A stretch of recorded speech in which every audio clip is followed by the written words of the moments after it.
Hi everybody, I'm Tabitha and today we're talking about editing.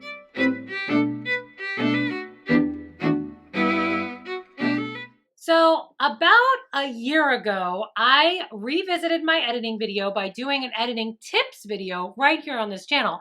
I'll actually drop a link to that original video, the video from a year ago, down in the description in case you missed it the first time and you want to check it out. But today we're calling it like editing tips round 2 because today I'm going to talk about some things I may not have mentioned in that original video and give you some things I want you to think about if you're sitting down to edit your own full and complete manuscript sometime in 2021. I do want to say that I still fully stand by all of the tips I gave in the original video.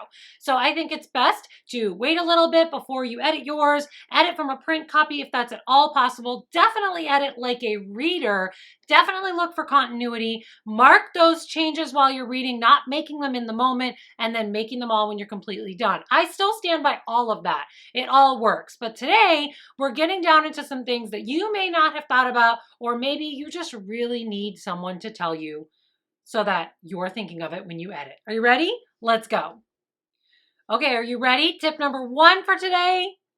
Check your own ego. This is definitely something I always have to do when I sit down to work on editing, and I'm sure a lot of you probably have the same problem. You wrote this. If you're still sitting down to edit when you're on that high of, oh my gosh, I wrote an entire manuscript, you aren't going to be the best editor you can be. I think it's really important to come to an editing project with your ego completely in check. This is not going to be perfect. It was a rough draft. There's a reason we call it those. And if you can't sit down and put your head in the game of, I'm about to read this and find problems with it, I don't think you're ever going to be productive. When you sit down to revise a rough draft, you have to be ready to mark it up, be critical, and find those changes. By the way, that's the same piece of advice I give when you're asking about beta reading for the first time. These two things have a lot in common. When you're beta reading for someone, I think you have to do the same thing. When you're asking someone to beta, you have to check your ego at the door because they're going to find mistakes. That's what you're asking them to do.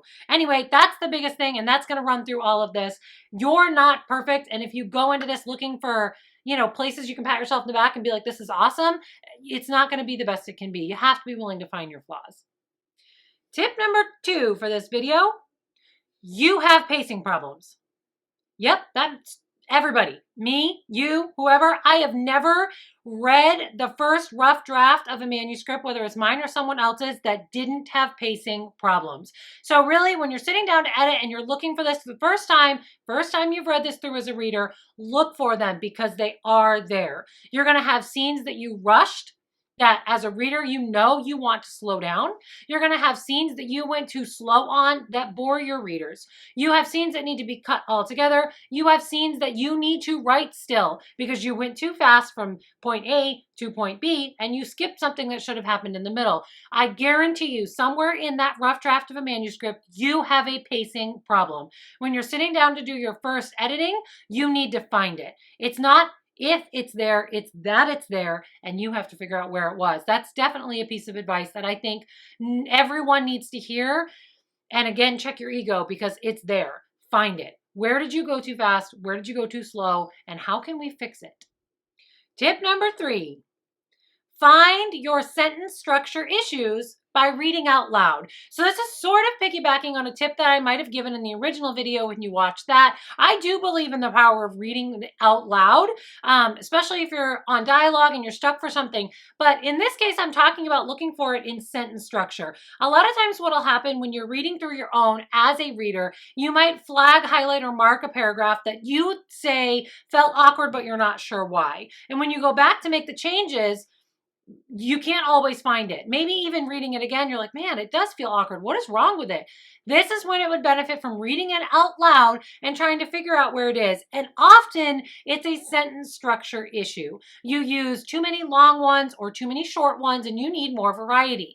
Sentence structure is what helps our writing sound more like poetry and less like script. So it comes across as being not textbooky, but more flowy because we want to vary that sentence structure up. So you might have long and pretty ones that slow down the pace of the story for a minute, and then short, fast ones when something needs to happen rapidly. So if you read a paragraph and it feels off, Check that. Are you having a scene that goes real fast, but you use long sentences? That doesn't match. Fast scenes are going to need short, clipped sentences. Oftentimes when it feels awkward, that's exactly why. So read it out loud to look for places where your sentence structure made it awkward. Tip number 4.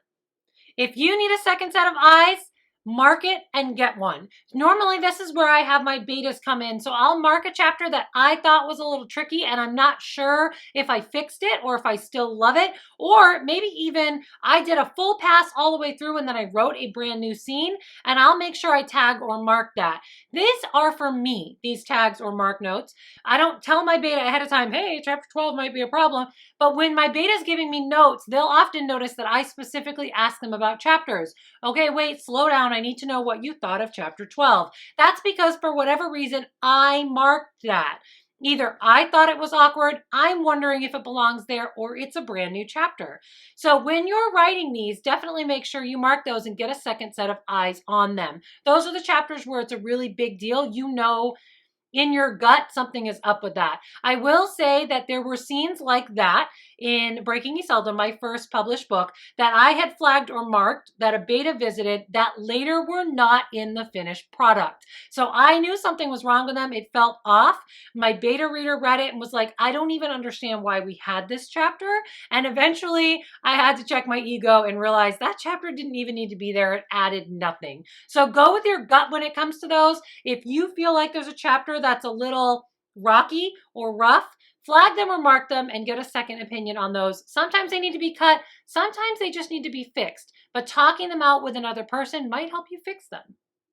Last tip, number 5, last tip for this video, I should say, is when you are editing, always pause to record your thoughts at the end of big sections. So I know you're the writer, you're the one who wrote it, and so it can be really hard to want to write down questions that you have because I mean, you know that some of them are answered later, but you're reading it as a reader. And I've always said it's a good idea to give it some time when you finish before you edit so that you can be a reader.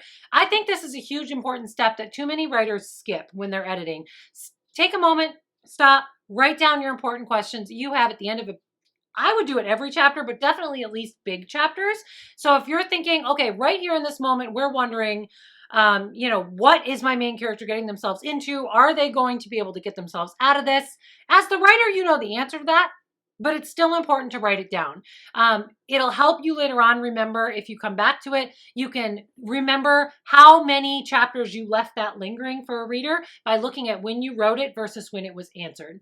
I also think that's going to help you later if you decide to cut chapters. You don't want to cut the chapter where that question first came up. And part of the way you remember that is by writing down when it happened. So it's a really good idea to write down questions that you have as a reader when you're reading it and what chapter it happened at for the first time. That's just that piece of advice. And I think I've said that one before, so that might be a redo, but it's a big one, so that's okay. All right, so this was a fast one today because that's really it for me and these 5 new editing tips. I want you to make sure you have time to go and check out the other video because this one's short, so is that one. So look, you can watch both. So follow the link in the description. Go check out that other editing video for even more tips. And if you have further questions, make sure to let me know because I have no problem coming back and answering them for you. For now, I'm just going to say it is hugely important for you to do a full editing pass yourself, even if you're going to hire a professional grammar editor. Because if what you have is only the memory of what you wrote, it's never going to be the best. What we write and then what we edit, they come out to be completely different things. What we think we wrote down isn't always what we put on paper. So it's really important to read through it yourself. I also send it to betas after this step before I ever get a grammatical editor because, the professional editor should be catching the stuff when I'm totally done and I'm done adding new scenes. So that's my advice for that. Check your ego and do those things. Editing is so important, you guys. Thank you for being here. Drop a comment to let me know you're still here. Hit subscribe and tap that little bell so you know when I'm back.